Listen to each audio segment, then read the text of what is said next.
Puji Tuhan, saudara. Kita bersyukur kepada Tuhan. Tuhan berikan kita kesempatan untuk kita beribadah kepada Tuhan. Puji Tuhan.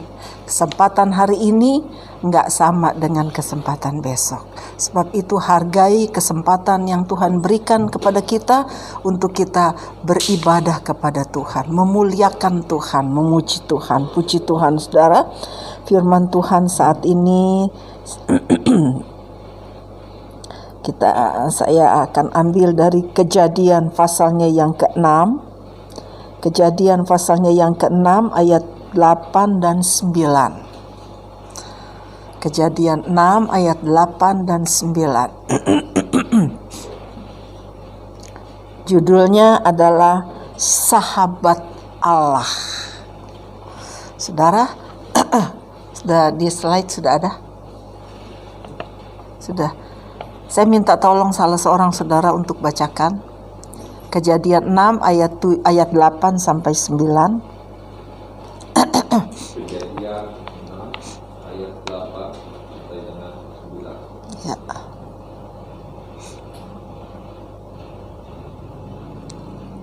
Tetapi Nuh mendapatkan kasih karunia di mata Tuhan. Amin. Ayat 9. Inilah riwayat Nuh. Nuh adalah seorang yang benar dan tidak bercela di antara orang-orang sesamanya. Dan Nuh itu hidup bergaul dengan Allah. Ya, terima kasih. Tadi dikatakan judulnya adalah Sahabatnya Allah. Ini cerita tentang Nuh.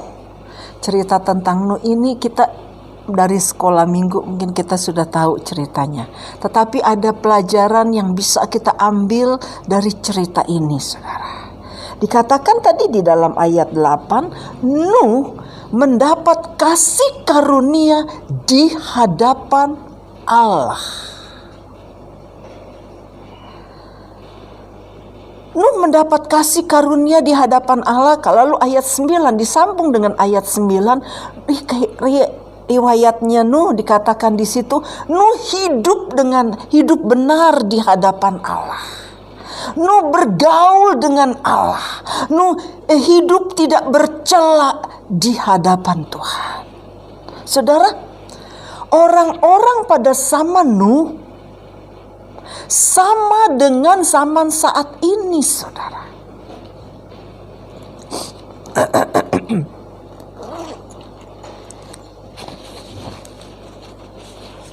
Orang-orang pada zaman Nuh sama dengan pada saat ini. Nanti kita lihat di dalam ayatnya yang ke-7 ya, saudara.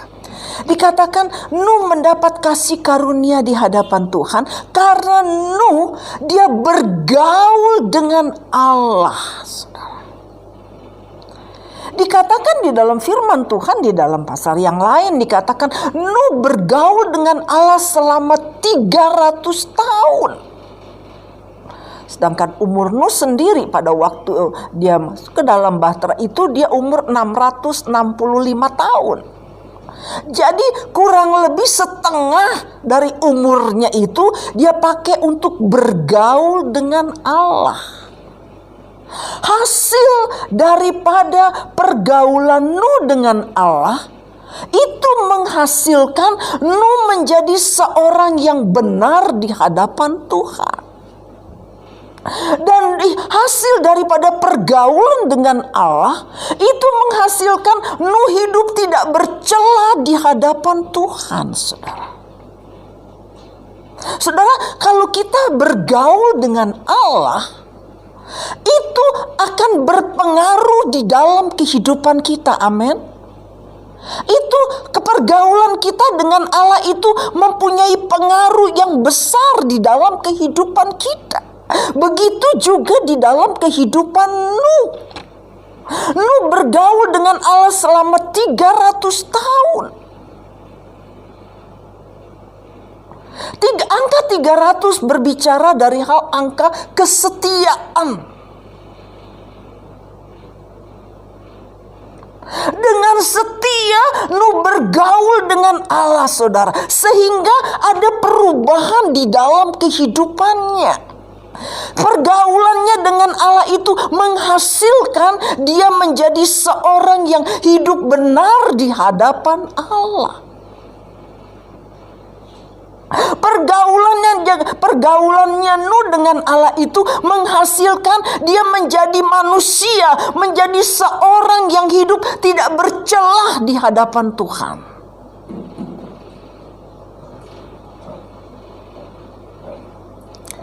Pergaulan kita dengan Tuhan menjadi satu filter di dalam kehidupan kita yang membentuk kehidupan kita sehingga kita ini bisa hidup sesuai dengan maunya Tuhan. Amin. Kita bisa hidup sesuai dengan kehendak Tuhan seperti apa yang dilakukan oleh Nuh. Dia hidup bergaul dengan Allah.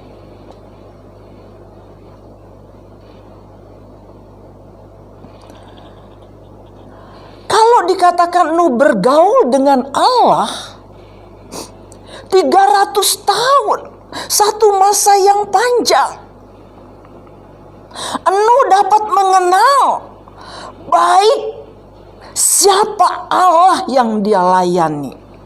Nuh dapat mengenal dengan baik siapa Allah sebenarnya karena lewat pergaulan.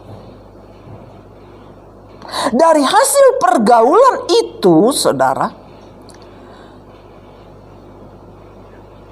membuat firman Tuhan katakan Nuh itu Tuhan anggap sebagai sahabatnya Tuhan. Nah, kalau dikatakan Nuh itu sebagai sahabatnya Tuhan, kita lihat di dalam Yohanes pasalnya yang ke-15 ayatnya yang ke-14. Coba tolong bacakan. Yohanes 15 ayat 14. 15 ayat 14. Yohanes 15 ayatnya yang ke-14. Kamu adalah sahabatku jikalau kamu berbuat apa yang kuperintahkan kepadamu. Iya, terima kasih. Ayat ke 14 aja. Ayat 14. Firman Tuhan katakan, Tuhan bilang, kamu adalah sahabatku, katanya. Jikalau kamu melakukan apa yang aku perintahkan. Iya ya. Hah? Iya, kan? Kamu adalah sahabatku jikalau kamu melakukan apa yang aku perintahkan. Nuh, dia melakukan apa yang Tuhan perintahkan. Nuh melakukan apa yang Tuhan mau. Kalau namanya sahabat itu saling menyenangkan satu dengan yang lain. Iya enggak, saudara? Saling mengerti satu dengan yang lain. Kalau namanya sahabat, kalau dia nggak ngerti, nggak gampang tersinggung dan sebagainya, wah nggak bisa dijadiin sahabat, saudara. Ya nggak, saudara? Kalau namanya sahabat itu harus saling memahami, saling mengerti. Ada satu ibu gembala bilang begini sama saya. Ibu gembala bersahabat dengan ibu gembala juga, saudara. Ibu gembala yang satu ini dia punya kelakuannya kurang bagus. Tapi karena ini sahabatnya, dia bilang ya nggak apa-apa lah. Caranya saya nggak setuju katanya. Tapi karena dia sahabat saya, ya dimaklumin katanya gitu, saudara. Sahabat saling memahami karena saling mengenal, bukan sahabat. Nah, Nuh ini bergaul dengan Allah 300 tahun. Dia dapat memahami apa maunya Tuhan.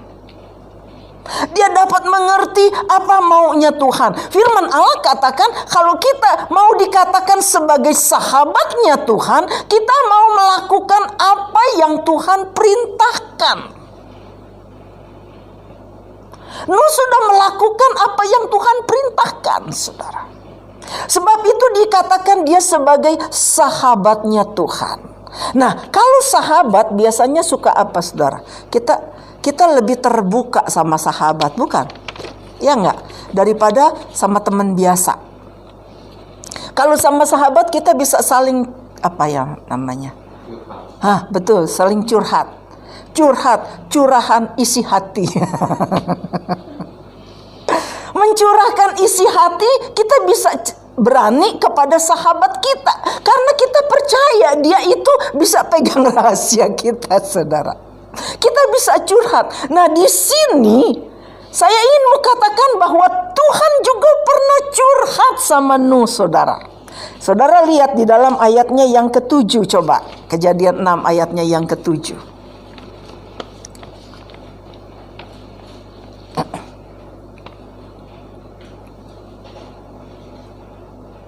Kejadian 6 ayatnya yang ke-7. Berfirmanlah Tuhan, Aku akan menghapuskan manusia yang telah kuciptakan itu dari muka bumi, baik manusia maupun hewan dan binatang-binatang melata dan burung-burung di udara, sebab aku menyesal bahwa aku telah menjadikan mereka. Iya, terima kasih. Saudara, kalau saya lihat di Alkitab, saya baca di Alkitab, baru di dalam Kejadian pasal 6 ayat 7 ini Tuhan berkata, Tuhan menyesal sudah menjadikan manusia, saudara. Dalam kitab-kitab lain gak ada. Tuhan gak pernah bilang Tuhan menyesal sudah menjadikan manusia. Baru di dalam kitab ini Kejadian pasal 6 ayat 7. Tuhan katakan Tuhan menyesal sudah menciptakan manusia. Sudah menjadikan manusia. Manusia yang diciptakan di dalam kemuliaan Allah. Manusia yang Tuhan ciptakan dibungkus dengan kemuliaan Allah, disaluti dengan kemuliaan Allah. Tapi manusia itu sudah mendukakan hati Tuhan, sudah mengecewakan hati Tuhan. Karena apa? Manusia itu sudah melakukan perkara yang jahat di mata Tuhan. Apa sih yang dibuat oleh manusia pada zaman Nuh? Kejahatan apa sih yang dibuat sama manusia pada zaman Nuh itu, saudara? Kalau saudara lihat di waktu Tuhan Yesus katakan di dalam kitab Lukas, saya lupa pasalnya, Tuhan Yesus katakan sampai kepada Nuh masuk ke dalam bahtera. Orang-orang zaman Nuh itu dia apa? Kawin mawin, makan minum, pesta pora. Kawin mawin, makan minum katanya. Sampai kepada hari Nuh masuk ke dalam bahtera. Saudara, memang salah kita makan minum? Makan minum gak salah. Yang salah itu kalau kita pesta pora yang menyebabkan berakibat sampai mabuk, itu yang membuat kita menjadi berdosa. Orang mabuk biasanya saya nggak pernah sih ngelihat orang mabuk, saudara. Tapi suka dengar ceritanya. Bapak Gembala di Manado waktu dia masih muda dulu dia bilang banyak orang mabuk katanya, saudara. Seorang hamba Tuhan dia cerita waktu dia masih muda dulu dia mabuk, dia habis minum dia mabuk, dia jalan, dia perasaan dia tidur, nggak taunya dia sudah tidur di got, saudara. Dia nggak tahu sudah tidur di got. Karena apa? Dia mabuk. Dia nggak tahu. Saya berpikir kalau orang mabuk biasanya jadi apa? Lupa diri. Nggak sadar kan? Mabuk berarti nggak sadar. Kalau dia masih sadar berarti belum mabuk, itu namanya, saudara. Dia sampai tidur di got katanya, bangun pagi, loh kenapa saya ada di dalam got? Katanya di Manado sana gotnya gede-gede, saudara. Jadi dia bisa masuk ke dalam got katanya. Dia tidur di got, dia pikir sudah sampai di rumah, udah di tempat tidur. Padahal di got dia tidur, saudara. Nah, saudara-saudara, manusia pada zaman Nuh itu kawin mawin. Yang Tuhan kehendaki pernikahan itu satu. Suami istri satu. Tapi kalau istri banyak, suami banyak, itu Tuhan gak kehendaki. Itu sesuatu yang jahat di mata Tuhan. Itu sesuatu yang jahat di mata Tuhan. Sebab itu Tuhan katakan, firman Tuhan katakan di dalam ayat yang lain dikatakan kejahatan mereka naik sampai ke hadirat Tuhan. Sebab itu Tuhan akan membinasakan bumi ini dengan air bah. Tuhan akan menghukum bumi ini dengan air bah. Karena apa? Tuhan sudah menyesal menjadikan manusia.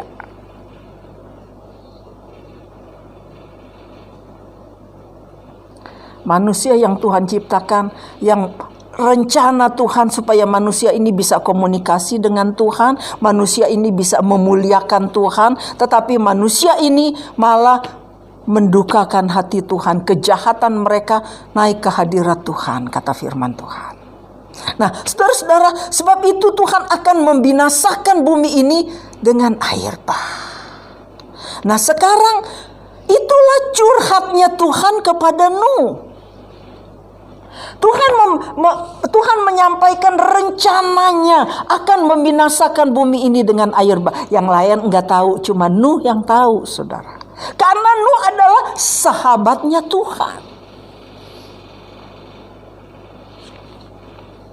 Saya pikir Nuh juga pastinya curhat sama Tuhan. Karena apa? Nuh juga pada waktu itu di dalam dia hidup benar di hadapan Allah, di dalam dia hidup tidak bercela di hadapan Allah, dalam dia bergaul dengan Allah, tentunya dia mengalami banyak sekali olokan, saudara. Dia nggak ikutan minum, contohnya. Dia nggak ikutan kawin-mawin, contohnya, saudara. Istrinya tetap satu. Ya, sehingga saya yakin pasti Nuh juga mendapat olokan, dapat apa ya, cercahan dari orang-orang di sekitarnya, saudara. Nuh curhat sama Tuhan. Tuhan bilang, sabarlah Nuh, katanya, sedikit waktu lagi, katanya ya. Nah, sekarang untuk Tuhan katakan Tuhan akan membinasakan bumi ini dengan air bah. Tetapi Tuhan akan menyelamatkan Nuh dan keluarganya. Sekarang kita lihat bagaimana Tuhan di dalam menyelamatkan Nuh dan keluarga. Apakah Tuhan bawa Nuh ke satu tempat atau bagaimana? Kita lihat, saudara-saudara, kalau kita lihat terus, baca terus ayat itu, saudara. Tuhan dalam menyelamatkan Nuh, Tuhan suruh Nuh membuat sebuah apa, saudara? Bahtera, perahu, kapal besar. Saya berpikir, kan Nuh ini sahabatnya Tuhan. Tapi Tuhan suruh Nuh buat sebuah bahtera besar, sebuah kapal besar. Sedangkan isinya kan cuman Nuh, istri, anak-anak 3, mantu 3, cuma 8 orang. Tapi kenapa Tuhan suruh buat kapal yang besar? Nah, saudara-saudara, Tuhan suruh Nuh membuat sebuah bahtera dengan gambar sketsnya itu Tuhan yang buat. Berarti yang jadi apa ya? Arsitek ya, yang buat biasanya gambar-gambar bangunan, arsitek ya, Bro Freddy ya. Arsiteknya. Yang jadi arsiteknya itu Tuhan sendiri, saudara. Tuhan buat gambar, Tuhan bikin gambarnya dengan ukuran-ukurannya, bahan-bahannya. Nah, setelah selesai Tuhan kasih sama Nuh. Nah, ini Nuh, seperti ini yang harus kamu bikin. Kalau Nuh itu seperti saya, saudara, saya berpikir, Tuhan gede amat ini kapal yang harus dibikin. Tapi tuh saya lihat Nuh ini nggak banyak komen, saudara. Oh baik Tuhan. Bahannya itu, saudara, harus dari kayu gofir.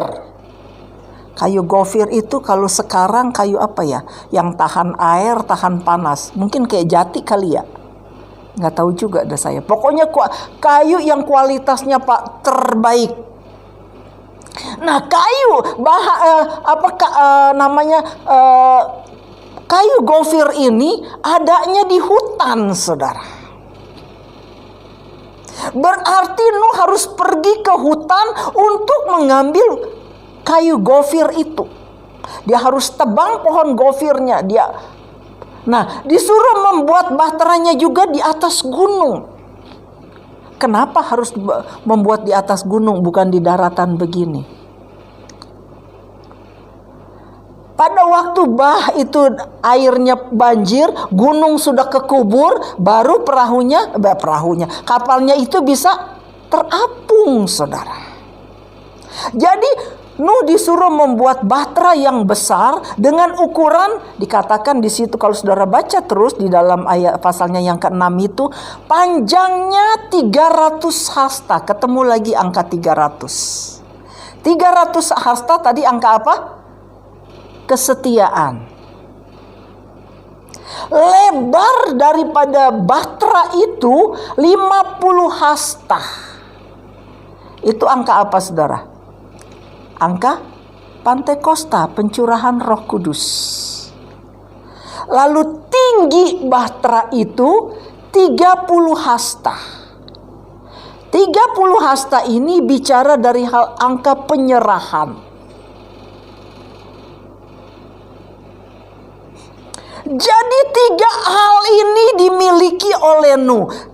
Nuh memiliki kesetiaan, dia memiliki kuasa Pantekosta, dia memiliki juga penyerahan diri kepada Tuhan.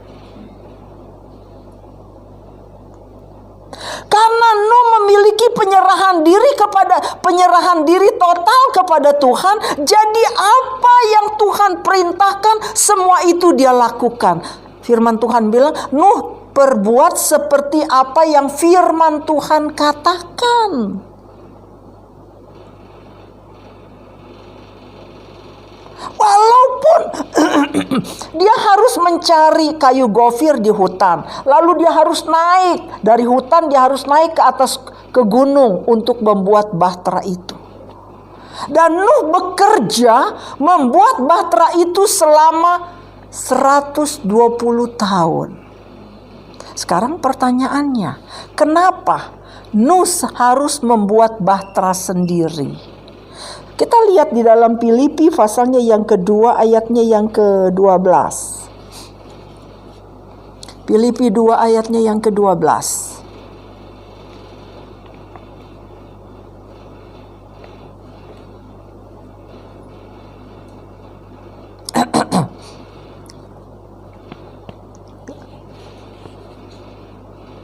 Chelsea ada di mana? Di depan. Bisa tolong Chel baca. Filipi 2 ayat 12. Hai saudara-saudaraku yang makasih, kamu senantiasa taat. Karena itu tetaplah kerjakan keselamatanmu dengan takut dan gentar. Bukan saja seperti waktu aku masih hadir, tapi terlebih pula sekarang waktu aku tidak hadir. Iya, terima kasih. Dikatakan di sini bagian B-nya, kerjakanlah selamatmu dengan takut dan gentar. Paulus nasihatkan kepada jemaat Tuhan yang ada di Filipi. Dia katakan, kerjakanlah selamatmu dengan takut dan gentar. Keselamatan Tuhan sudah kasih. Keselamatan Tuhan sudah kasih. Tetapi untuk kita meraih itu keselamatan, kita harus usaha, saudara. Ayat ini katakan kerjakan, katanya. Kerjakanlah selamatmu dengan takut dan gentar. Bagaimana kita mengerjakannya? Keselamatan Tuhan udah kasih. Tetapi untuk kita raih itu keselamatan, kita harus berusaha untuk datang. Suratan Petrus berkata, 1 Petrus 2 pasal 2 ayat 3 dan 4. Jikalau kamu merasa bahwa Tuhan itu murah, katanya, hampirilah Dia. Kalau kita merasa bahwa Tuhan itu baik, Tuhan itu murah, Tuhan itu baik, Kita mau menghampiri dia supaya kita bisa merasakan kebaikan Tuhan. Amin, saudara. Kalau kita nggak menghampiri dia, kita nggak mendekat kepada dia, kita nggak bisa rasakan itu kebaikan Tuhan. Ya saya katakan, hampirilah dia, maka dia akan menghampiri engkau. Kita datang kepada Tuhan, Tuhan akan datang kepada kita. Kalau kita menjauh dari Tuhan, Tuhan juga jauh dari kita, saudara. Kadang-kadang kita pengen Tuhan dekat sama kita, tapi kita nggak mau dekat sama Tuhan. Ya nggak bisa. Ya saya katakan, hampirilah dia, maka dia akan menghampiri engkau, katanya. Kita datang kepada Tuhan, maka Tuhan akan datang kepada kita. Dia datang kepada kita dengan pertolongannya. Nah, saudara-saudara, keselamatan itu kita sudah terima gratis dari Tuhan. Tetapi untuk mendapatkannya, kita harus raih. Kita harus kejar. Kita harus kerjakan. Untuk mendapat keselamatan, dia harus Tuhan suruh membuat sebuah bahtera. Berarti harus bekerja keras untuk mendapatkan keselamatan itu.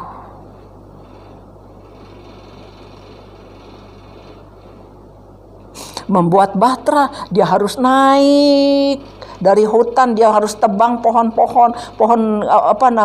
kayu gofir di hutan, lalu dia harus naik ke atas gunung, dia gergaji dan sebagainya.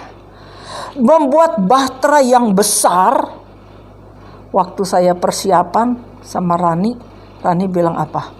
Itu berapa banyak kayu gofir itu yang ditebang, berapa banyak pohon gofir yang ditebang. Bekerja 120 tahun. Berarti hutan pohon gofir yang ada di hutan sudah ditebang habis, masih nggak cukup. Harus tunggu lagi sampai pohon gofir itu tumbuh besar, tebang lagi, bawa lagi ke gunung. Sebab itu butuh waktu 120 tahun.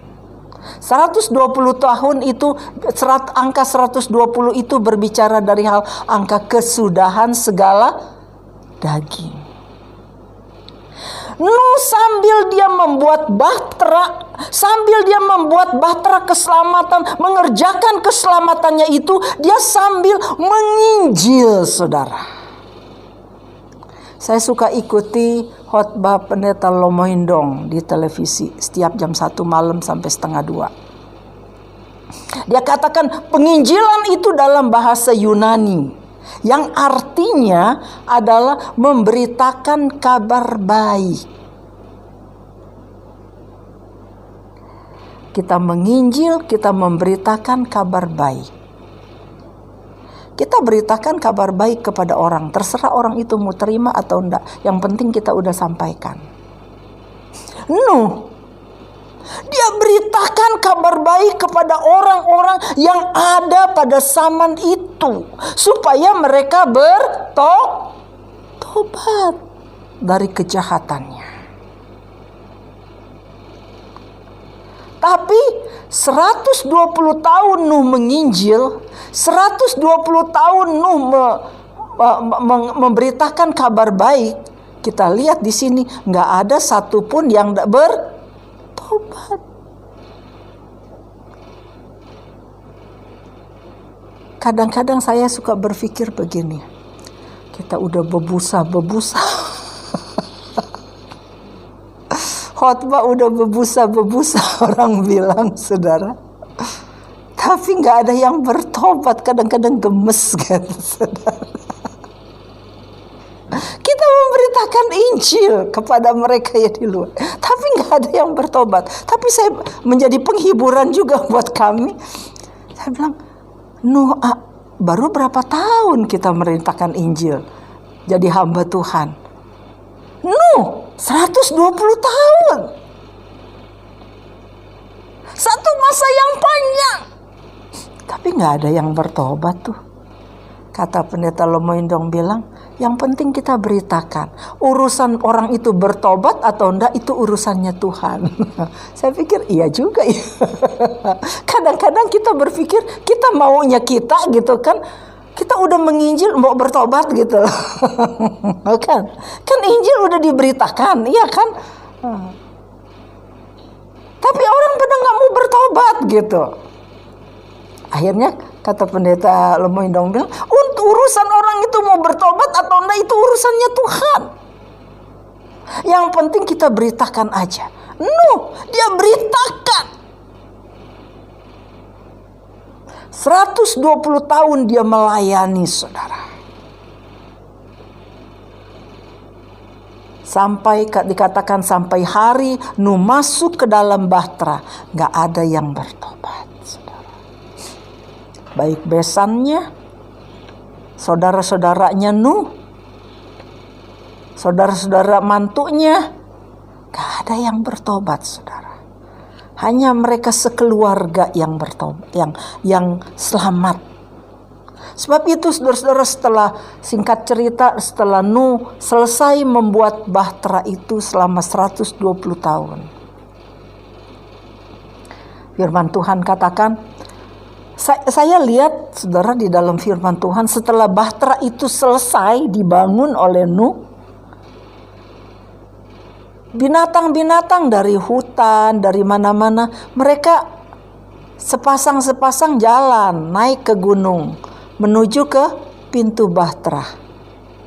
Saya bilang, ini memang Tuhan itu luar biasa, saudara. Tuhan perintahkan binatang-binatang itu untuk naik ke dalam bahtera. Sepasang-sepasang. Mereka ngantri untuk masuk ke dalam bahtera. Seperti orang ngantri yang sembako, saudara.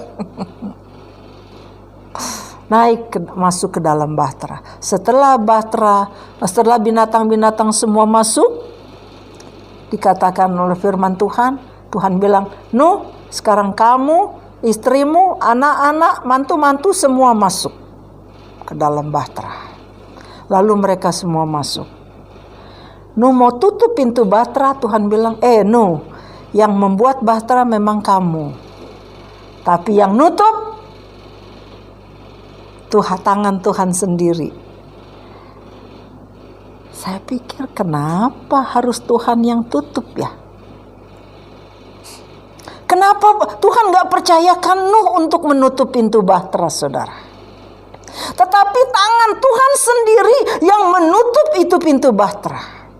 Semua sudah masuk, Nuh mau tutup, langsung Tuhan yang tutup.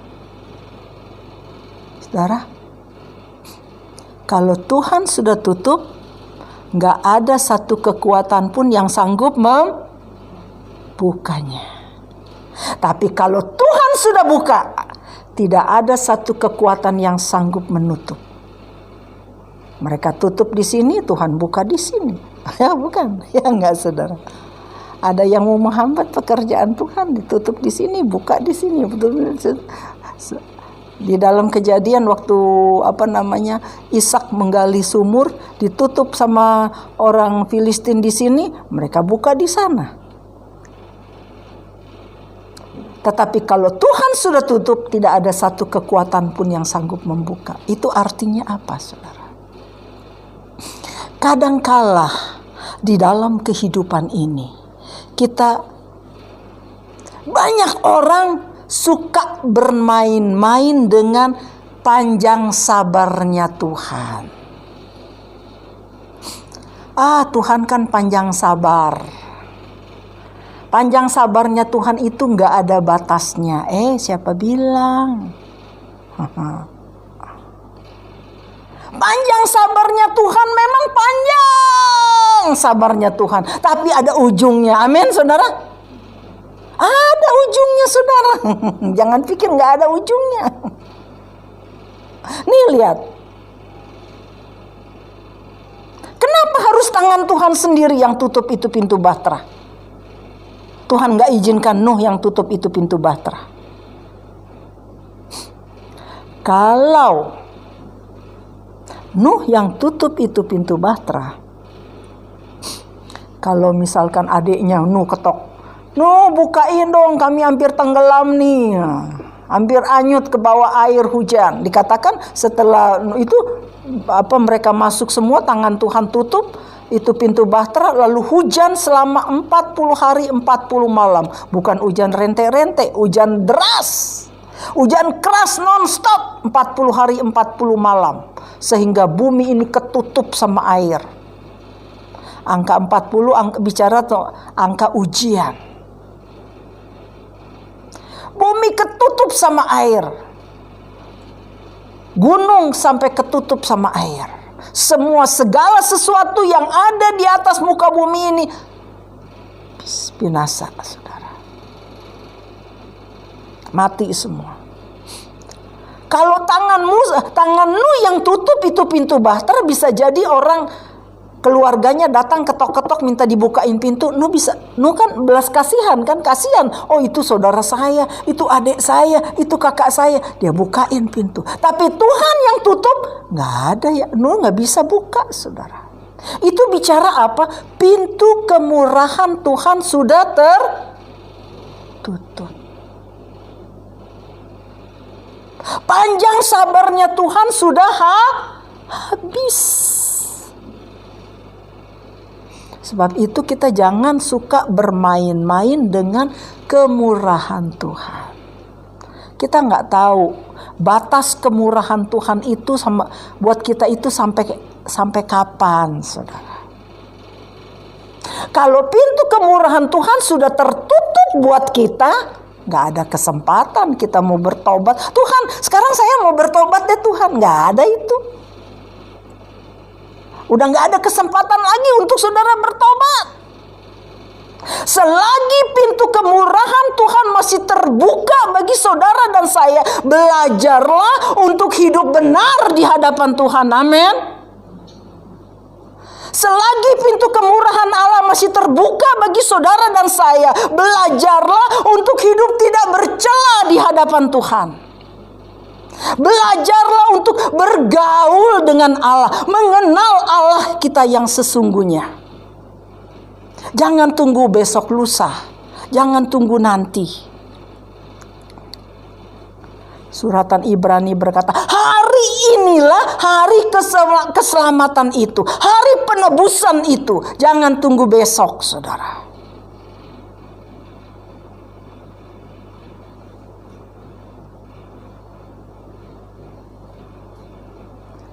Tadi lagu terakhir, waktu Tuhan.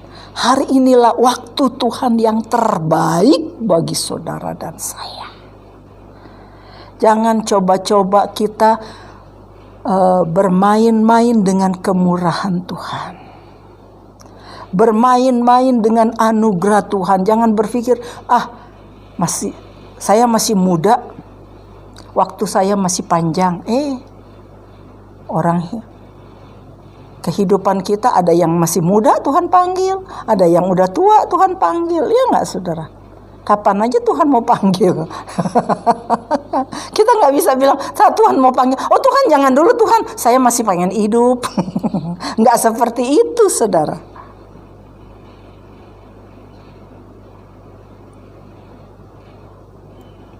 Sebab itu hargai kesempatan yang Tuhan berikan bagi saudara dan saya.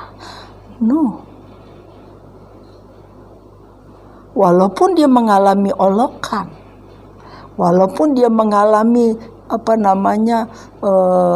olokan, hinaan barangkali.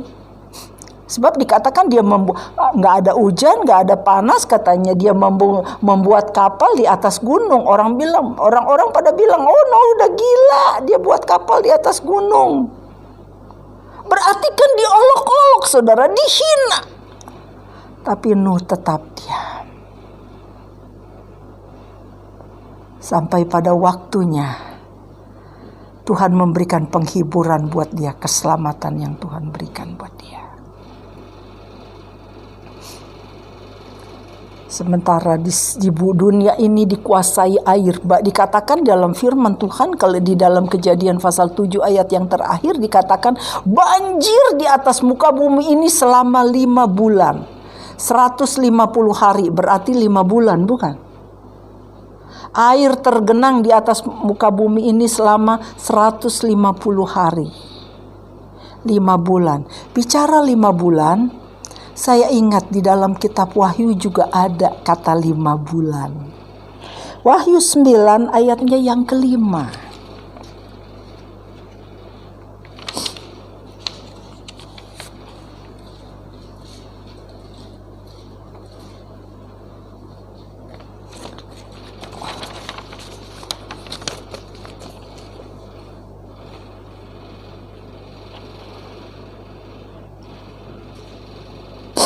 Di dalam Wahyu 9 ayatnya yang kelima, tolong.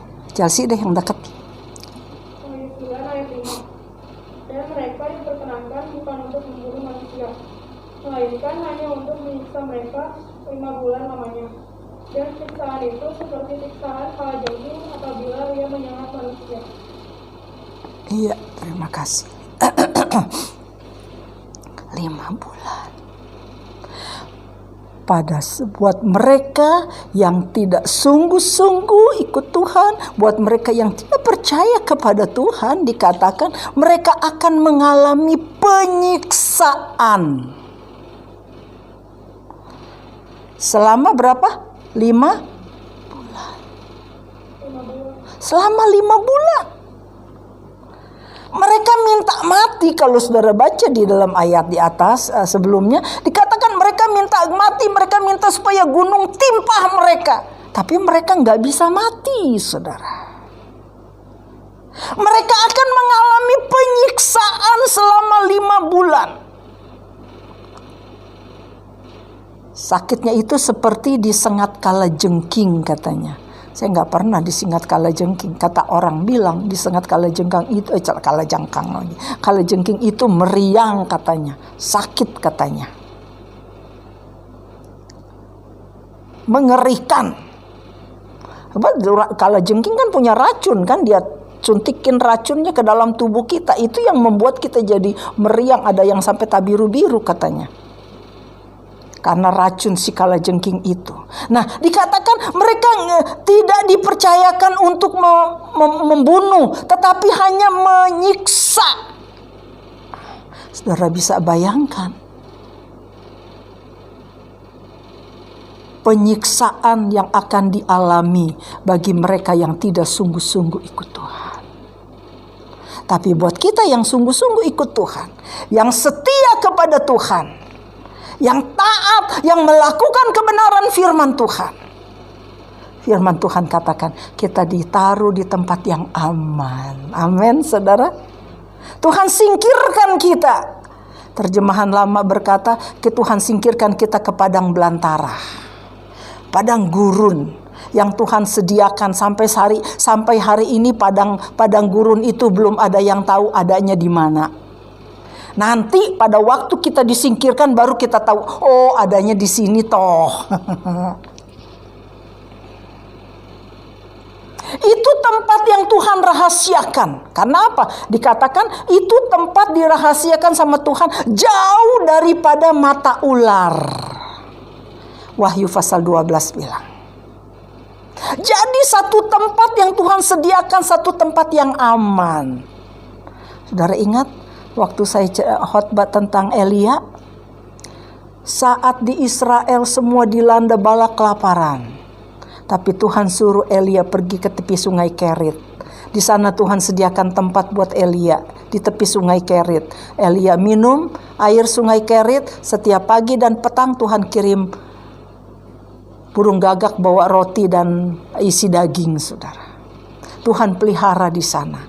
Nah, seperti itulah Tuhan akan pelihara gerejanya yang sungguh-sungguh ikut Tuhan. Yang setia ikut Tuhan, kita akan berada di tempat yang aman.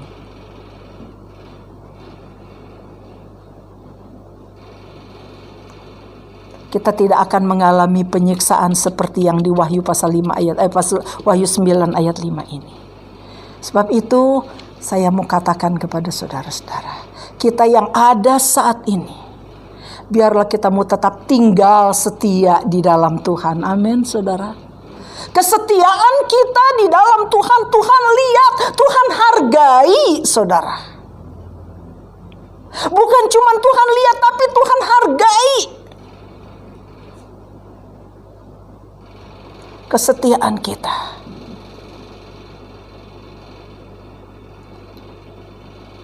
Maleakhi pasalnya yang keempat dikatakan, ayat 18. Di situ Tuhan akan mengadakan perbedaan antara orang yang beribadah, orang yang setia kepada Tuhan, dengan mereka yang tidak setia kepada Tuhan. Akan terlihat bedanya, saudara.